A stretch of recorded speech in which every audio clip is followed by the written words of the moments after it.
Hello best lovers, स्वागत है आपका बायोग्राफी सीरीज के फ्रेश एपिसोड में। दुश्मन हमसे सिर्फ 50 गज की दूरी पर है, हमारी संख्या काफी कम है, हम भयानक हमले की जद में हैं, लेकिन हमने 1 इंच जमीन भी नहीं छोड़ी है और हम अपने आखिरी सैनिक और आखिरी गोली तक लड़ते रहेंगे। ये शब्द हैं भारत के पहले परमवीर मेजर सोमनाथ शर्मा के, जिन्होंने 1947-48 के भारत पाकिस्तान युद्ध में वीर गति को प्राप्त होने से पहले ये मैसेज अपने हेडक्वार्टर को भेजा था। और आज के एपिसोड में हम आपको भारत के इसी परमवीर के जीवन से जुड़ी कुछ ऐसी बातें बताने जा रहे हैं जो निश्चित रूप से आपको इस जीवन में इस देश के लिए कुछ बड़ा करने के लिए प्रेरित करेंगी। So without wasting time, let's begin.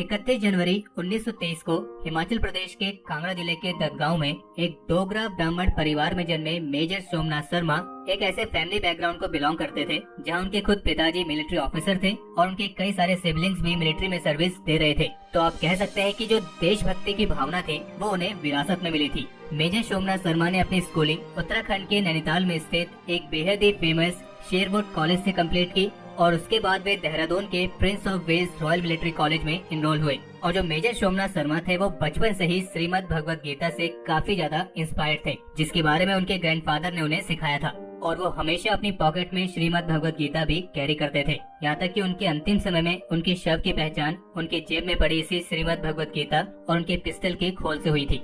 और दिसंबर 1941 में उन्होंने अपने माता पिता को एक लेटर लिखा था जिसकी कुछ लाइनें इस प्रकार है। मैं अपने सामने आए कर्तव्य का पालन कर रहा हूँ। यहाँ मौत का क्षणिक डर जरूर है, लेकिन जब मैं गीता में भगवान कृष्ण के वचन को याद करता हूँ तो वो डर मिट जाता है। भगवान कृष्ण ने कहा था कि आत्मा अमर है, तो फिर क्या फर्क पड़ता है कि शरीर रहे या नष्ट हो जाए। पिताजी, मैं आपको डरा नहीं रहा हूँ, लेकिन मैं अगर मर गया तो मैं आपको यकीन दिलाता हूँ कि मैं एक बहादुर सिपाही की मौत मरूंगा और हाँ, मरते समय मुझे प्राण देने का कोई भी दुख नहीं होगा और ईश्वर आप सब पर अपनी कृपा बनाए रखे।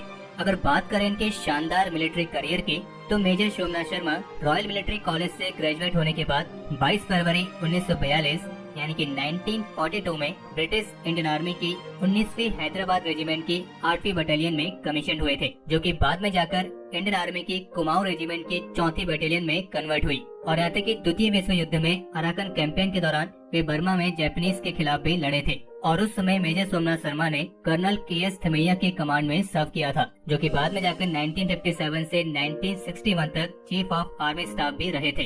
और अराकन कैंपेन के दौरान उनके अदम्य साहस और वीरता के लिए मेजर सोमनाथ शर्मा को मेंशन इन डिस्पैचेस से भी सम्मानित किया गया था।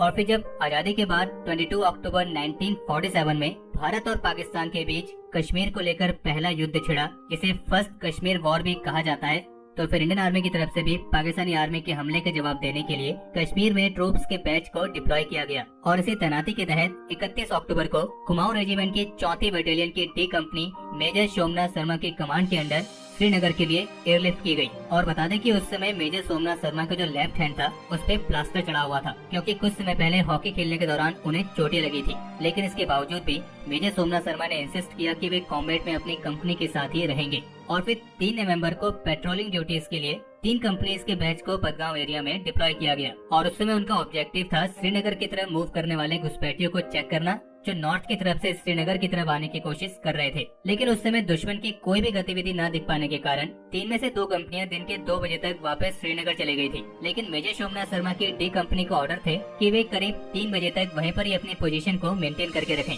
लेकिन तभी 2:35 पर उनकी डी कंपनी पर एक लोकल रेजिडेंट हाउस से फायर आया, लेकिन मेजर सोमनाथ शर्मा के पास काउंटर फायर करने के लिए ऑर्डर नहीं थे और ऐसा इसलिए था ताकि कोई इनोसेंट सिविलियंस न मारे जाएं।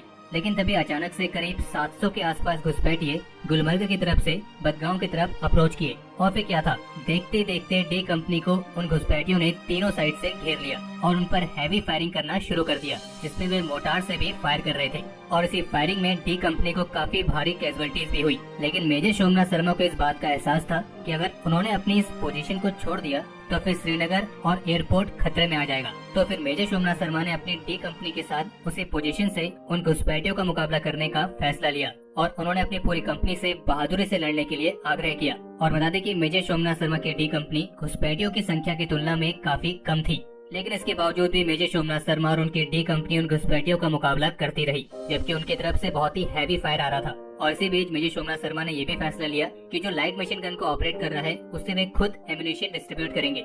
और संख्या में बेहद कम होने के बावजूद भी मेजर सोमनाथ शर्मा ने अपनी डी कंपनी के साथ उन घुसपैठियों को उसी पोजीशन पर रोक के रखा। और वैसे भी उस समय मेजर सोमनाथ शर्मा का जो बायां हाथ था वो पहले से ही चोटिल था और उस पर प्लास्टर भी था, लेकिन इसके बावजूद भी वो खुद गोलियां भरकर अपने सैनिकों को दे रहे थे। लेकिन इसी दौरान जब मेजर सोमनाथ शर्मा अपने जवान की बंदूक में गोली भर रहे थे, तभी उन पर दुश्मन का एक मोर्टार आकर गिरा और मोर्टार के उसी विस्फोट में उनका जो शरीर था वो बुरी तरीके से शत विशत हो चुका था। और जिसके बाद उनकी पॉकेट में रखी श्रीमद् भगवद गीता और उनके पिस्टल की खोल से उनके शव की पहचान हुई थी।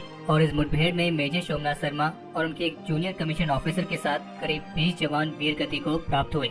और संख्या में बेहद कम होने के बावजूद भी मेजर सोमनाथ शर्मा की डी कंपनी ने करीब 200 घुसपैठिए, जिनमें हमारे निकम्मे पड़ोसी के सैनिक भी शामिल थे, उनको ढेर कर दिया था और उन्हें इस पोजीशन से आगे बढ़ने ही नहीं दिया। और क्या आप जानते हैं कि मेजर सोमनाथ शर्मा जिस समय वीर गति को प्राप्त हुए तब उनकी उम्र क्या थी? उनकी उम्र थी महज 24 साल।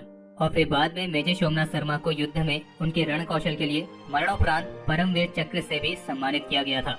और इत्तेफाक की बात यह है कि परमवीर चक्र को जिन्होंने डिजाइन किया था, यानी कि सावित्री खनोलकर, वो मेजर सोमनाथ शर्मा के भाई की मदर इन लॉ थी। और अब आप ये देखिए कि इस परमवीर चक्र से सम्मानित होने वाला सबसे पहला योद्धा भी उनकी ही फैमिली का था।